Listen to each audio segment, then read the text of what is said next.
Good morning everyone. अहिले चाहिँ म आइसक्यो बारीमा। बाजेले फोन गर्नुभएको थियो, कोरी मलाई थोरै हेल्प गरिदिनु न भनेर। सो बाजे मिसिन लगेर जाँदै हुनुहुन्छ। बाजेले आधी काटिसकेको रहेछ। म आउँदा मेरो काम भनेको यहाँनिर रुख देखिरहेछ नि, यो रुख भएकोतिर हेल्प गर्ने।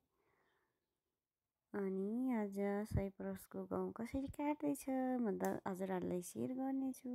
मेरो काम के त भन्दाखेरि खासै काम हुँदैन, त्यही भएर म भिडियो लिएको। देखाउँ न त मेरो फेसबुकको साथीहरूलाई। कतिलाई त थाहा होला, कतिलाई थाहा नहोला। थाहा त भइहाल्छ नि, आजभोलिको जमानामा। बाजेले लिएर आउँदै हुनुहुन्छ माथि तलबाट।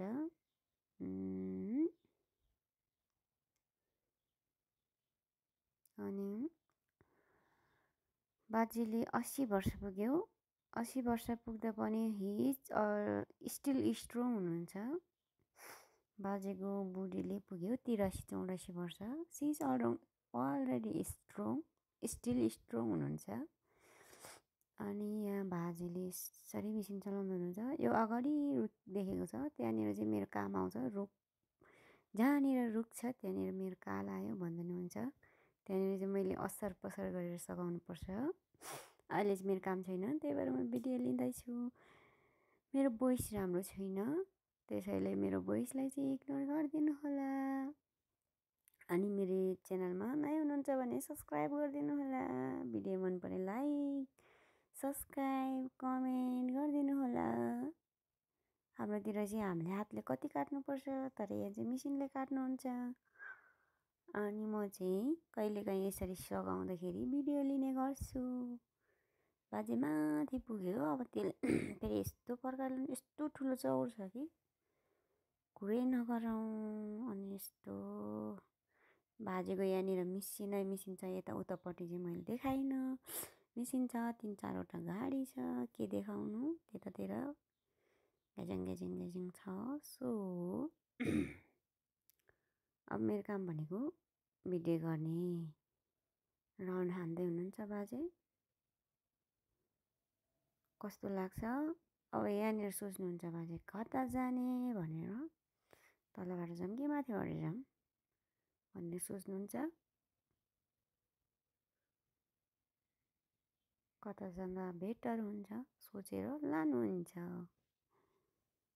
80 वर्षको मान्छेले यस्तो काम गर्नुहुन्छ क्या, अझै स्ट्रङ। ठुलो ठुलो मिसिनहरू चलाउनुहुन्छ, ठुलो ठुलो गाडीहरू चलाउनुहुन्छ। ल खै आयो है मिसिन आयो। यता मैले चाहिँ जुम गरेर देखाएको, म नजिकै त छैन। अनि यस्तो मजाले काट्नुहुन्छ कि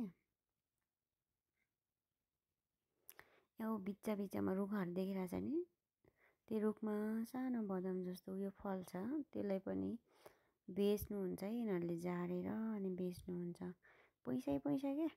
यो गहुँ नि मिसिनमा हाल्छ, एकपट्टि भुस जान्छ, एकपट्टि गहुँ झर्छ। अनि गहुँ पनि बेच्नुहुन्छ, अनि त्यसपछि यो भुसहरू यो सबै दिस इज फाइनल लुक्स। भुसहरू सबै नल भुस बनाएर बेच्नुहुन्छ। 2 घन्टाको बादमा हामीले सक्यो। अनि आजको भिडियो कस्तो लाग्यो, हजुरहरूलाई मन पर्यो भने सब्सक्राइब, लाइक, कमेन्ट गरिदिनु होला। फाइनल लुक 2 घन्टाको बाद नै हामीले फिनिस गरिदियो। जहाँ रुख छ नि त्यहाँनिर चाहिँ मेरो काल आएको थियो क्या। Thank you everyone.